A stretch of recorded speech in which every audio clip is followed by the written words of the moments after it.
ನಮಸ್ತೆ ಎಲ್ಲರಿಗೂ, ನಾನು ನಿಮ್ಮ ರತ್ನ. ಇವತ್ತು ನಾನು ನಿಮಗೆ ಮೊಳಕೆ ಕಾಳು ಸಾರು ಹೇಗೆ ಮಾಡೋದು ಅಂತ ತೋರಿಸ್ಕೊಡ್ತೀನಿ. ನಾನು ಇಲ್ಲೊಂದು ಅರ್ಧ ಕಪ್ಪು ಹುರುಳಿಕಾಳನ್ನ ಮೊಳಕೆ ಬರೆಸಿಟ್ಕೊಂಡಿದ್ದೀನಿ. ಮತ್ತೊಂದೆರಡು ಆಲೂಗೆಡ್ಡೆ, 2 ಬದನೆಕಾಯಿ ತೊಗೊಂಡಿದ್ದೀನಿ.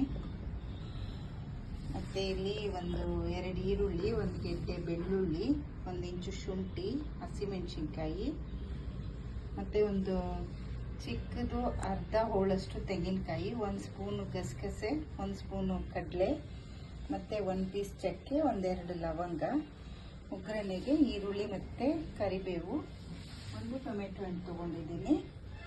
ಈಗ ಹೇಗೆ ಮಾಡೋದು ನೋಡ್ಕೊಳ್ಳೋಣ. ಮತ್ತು 1.5 ಸ್ಪೂನ್ ಧನಿಯಾ ಪುಡಿ, 1.5 ಸ್ಪೂನು ಮೆಣಸಿನ್ಕಾಯಿ ಪುಡಿ, 1/4 ಚಮಚ ಅರಿಶಿನ ಪುಡಿ, 1/4 ಚಮಚ ಮೆಣಸು ಪುಡಿ ತೊಗೊಂಡಿದ್ದೀನಿ. ಈಗ ಫಸ್ಟು ಇದನ್ನೆಲ್ಲ ಮಿಕ್ಸಿಗೆ ಹಾಕೋಣ. ಈರುಳ್ಳಿ, ಬೆಳ್ಳುಳ್ಳಿ, ಶುಂಠಿ, ಕೊತ್ತಂಬರಿ ಇದನ್ನು ನುಣ್ಣಗೆ ರುಬ್ಕೊಳ್ಳೋಣ. ನಾನೀಗ ಒಂದು ತಪ್ಪಲೆ ಇಟ್ಕೊಂಡಿದ್ದೀನಿ. ಇದಕ್ಕೀಗ 3 ಸ್ಪೂನಷ್ಟು ಎಣ್ಣೆ ಹಾಕ್ಕೊಳ್ಳೋಣ. ಈಗ ಎಣ್ಣೆ ಕಾದಿದೆ, ಸಾಸಿವೆ ಹಾಕ್ಕೊಳ್ಳಿ, ಕರಿಬೇವು,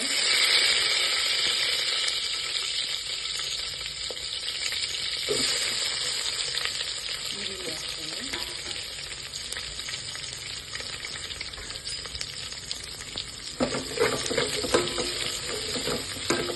ಈಗ ಈರುಳ್ಳಿ ಫ್ರೈ ಆಗಿದೆ, ಕಾಳು ಹಾಕ್ಕೊಳ್ಳೋಣ.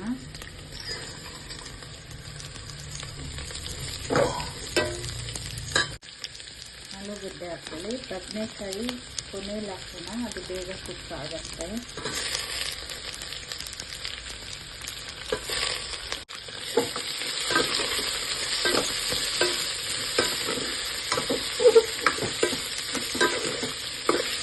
ಇದನ್ನು 1-2 ನಿಮಿಷ ಉಟ್ಕೊಳ್ಳಿ.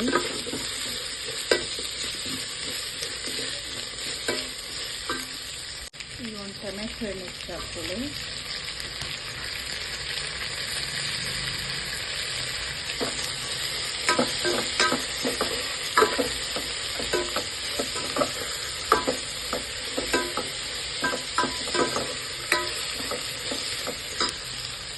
ಸಾಫ್ಟ್ ಆಗಿದೆ. ನಾವು ರುಬ್ಕೊಂಡಿದ್ವಲ್ಲ, ಈ ಮಸಾಲೆ ಹಾಕ್ಕೊಳ್ಳೋಣ.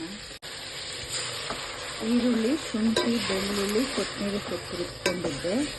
ಈಗ ಇದು ಸ್ವಲ್ಪ ಹಸಿ ವಾಸನೆ ಹೋಗಲಿ. ಅಷ್ಟರಲ್ಲಿ ನಾವು ತೆಂಗಿನಕಾಯಿ ರುಬ್ಕೊಂಡ್ಬಿಡೋಣ. ನಾನು ತೆಂಗಿನಕಾಯಿ, ಗಸಗಸೆ, ಹುರ್ಗಡ್ಲೆ ಮತ್ತು ಮೆಣಸಿನ್ಕಾಯಿ ಪುಡಿ, ಧನಿಯಾ ಪುಡಿ ಇದನ್ನೆಲ್ಲ ರುಬ್ಕೊಂಡಿದ್ದೀನಿ. ಈಗ ಇದನ್ನು ಹಾಕೋಣ.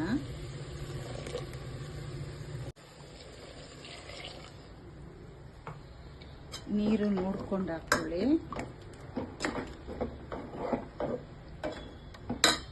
ಸ್ವಲ್ಪ ನೀರು ಹಾಕ್ಕೊಳ್ತಾ ಇದ್ದೀನಿ.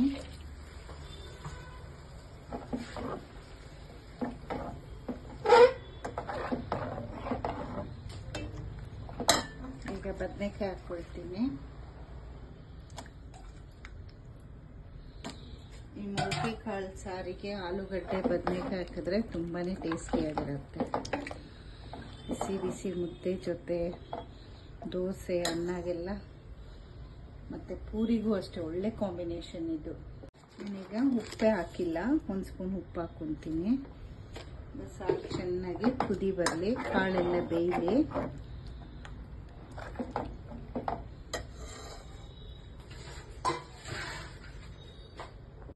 ಮುಚ್ಚಳ ಮುಚ್ಚಿಬಿಡೋಣ, ಅರ್ಧಂಬರ್ಧ ಮುಚ್ಚಿ. ನೋಡಿ, ಹಿಂಗೆ ಎಣ್ಣೆ ಬಿಟ್ಕೊಂಡಿರುತ್ತೆ ನೋಡಿ, ಅವಾಗ ಸಾರು ರೆಡಿ ಅಂತ. ಕುಕ್ಕರಲ್ಲೂ ಮಾಡ್ಬೋದು, ಅದು ಹಿಂಗೆ ತಪ್ಪಲೆಯಲ್ಲೇ ಮಾಡಿದ್ರೇ ಇನ್ನೂ ತುಂಬ ಟೇಸ್ಟಿಯಾಗಿರುತ್ತೆ. ಈಗ ಕೊನೆಯಲ್ಲಿ ಕೊತ್ತಂಬರಿ ಸೊಪ್ಪು ಹಾಕ್ಕೊಳ್ಳೋಣ. ಈಗ ಮೊಳಕೆ ಕಾಳು ಸಾರು ರೆಡಿ. ಇದನ್ನು ಮುದ್ದೆ ಜೊತೆ ಮತ್ತು ರೈಸ್ ಜೊತೆ, ಪೂರಿ, ದೋಸೆ ಇದ್ರ ಜೊತೆ ಟ್ರೈ ಮಾಡಿ, ತುಂಬಾ ಟೇಸ್ಟಿಯಾಗಿರುತ್ತೆ. ಹೇಗಿತ್ತು ಅಂತ ಕಮೆಂಟ್ಸಲ್ಲಿ ಹೇಳಿ. Thank you.